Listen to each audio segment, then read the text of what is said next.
नमः शिवाय। हम सभी अपनी किसी न किसी पाठ्य पुस्तक में पढ़ते आए हैं कि भारत को सोने की चिड़िया कहा जाता था। क्यों कहा जाता था भारत को सोने की चिड़िया? आज हम इसका ही जिक्र करेंगे। अगर हम भारत के इतिहास के बारे में बात करें तो सबसे पहले अंग्रेजों की गुलामी का ही प्रसंग सुनने को मिलता है। परंतु आज मैं बता रही हूँ वह इतिहास जब भारत को सोने की चिड़िया कहा जाता था। आखिर क्यों और किसने यह खिताब भारत को दिया? इसके बहुत से कारण हैं। उस दौरान भारत के राजाओं के पास काफी धन और संपत्ति हुआ करती थी। वहीं भारत के मसाले, कपास और लोहा काफी अच्छी मात्रा में पाए जाते थे और इन चीजों को अन्य देशों के लोगों के द्वारा खरीदा जाता था। इसके अलावा उस समय भारत की जीडीपी भी काफी अच्छी थी। और भी कई कारण हैं भारत को सोने की चिड़िया कहने के। पहला, कोहिनूर हीरा। यह उस समय का विश्व का सबसे बड़ा हीरा था जो भारत के पास था। यह 5000 साल पुराना है। बाद में अंग्रेजों द्वारा इसे लूट लिया गया और आज यह इंग्लैंड की रानी के ताज की शोभा बढ़ा रहा है। दूसरा, मोर सिंहासन, जिसे मयूर सिंहासन भी कहा जाता है। यह सिंहासन 13 गज लंबा, 3 गज चौड़ा और 5 गज ऊंचा था। उस समय अनुसार इसमें 12 करोड़ के रत्न जड़े थे।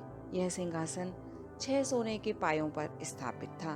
कहा जाता है कि इस सिंहासन की कीमत से ताजमहल के जैसी 2 इमारतों का निर्माण किया जा सकता था। उज्जैन के राजा विक्रमादित्य वो महान राजा थे जिन्होंने भारत को सोने की चिड़िया का खिताब दिया था। उनके राज में भारत का कपड़ा विदेशी व्यापारी सोने के वजन से खरीदते थे। उस वक्त तो भारत में सोने के सिक्कों का भी चलन था। भारत में ही सबसे पहले वस्तु विनिमय प्रणाली चलती थी। भारत को अंग्रेजों और दूसरे देश के राजाओं ने लूट लिया था, जिसके कारण हमारे देश को काफी हानि हुई। अगर भारत में इन लोगों का शासन नहीं किया जाता तो शायद आज हम यह कह सकते थे कि भारत एक सोने की चिड़िया है। लेकिन समय के साथ साथ भारत का स्थान दुनिया में कम होता चला गया और यह सवाल पीछे छोड़ गया कि भारत को सोने की चिड़िया क्यों कहा जाता था। आज भी यह सोचने की बात है कि चिड़िया ही क्यों कहा जाता था। सोना तो अपार धन संपत्ति का प्रतीक है, परंतु चिड़िया किस चीज का प्रतीक है? चिड़िया प्रतीक है असीम ऊंचाइयों की।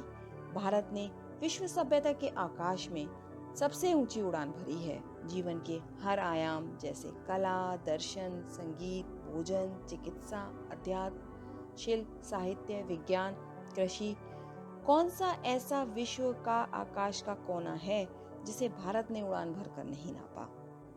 जीवन की स्वतंत्रता और स्वच्छंदता का ज्ञान चिड़ियाएं ही तो उन्मुक्त रूप से इस प्राणी जगत में कर पाती हैं। चिड़ियाएं केवल जीती नहीं हैं, उनके लिए जीवन सदा चलने वाला उत्सव है और भारत का तो मन ही उत्सव के रंग में रंगा हुआ है। प्रकृति का नियम है कि श्रेष्ठतम रचना मूल्यवान होने के साथ कोमल और संवेदनशील भी होती है।